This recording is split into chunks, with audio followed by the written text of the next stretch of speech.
ാണുള്ളത്.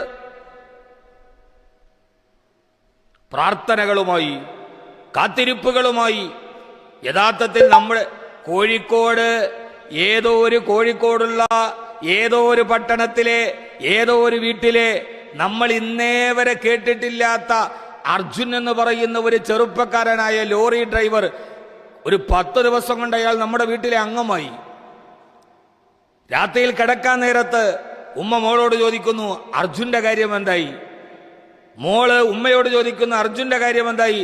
രാവിലെ ഉറക്കത്തിൽ നിന്ന് എഴുന്നേറ്റാൽ ഉടനെ ആദ്യം നമ്മൾ കഴിഞ്ഞ 10 ദിവസങ്ങളായി നമ്മൾ നോക്കിയത്, ചിലപ്പോൾ എനിക്ക് അനുജനായി മാറിയിട്ടുണ്ടാവാം, ചിലപ്പോൾ എനിക്ക് മകനായി മാറിയിട്ടുണ്ടാവാം. എന്റെ കൂടപ്പിറപ്പിന്റെ വിശേഷങ്ങൾ അന്വേഷിക്കുന്നത് പോലെ എത്ര പെട്ടെന്നാണ് അർജുൻ നമ്മുടെ കൂടപ്പിറപ്പായി മാറിയത്. എത്ര കൈകളാണ് അവന് വേണ്ടി പ്രാർത്ഥിച്ചത്. അമ്പലങ്ങളിൽ, ചർച്ചുകളിൽ,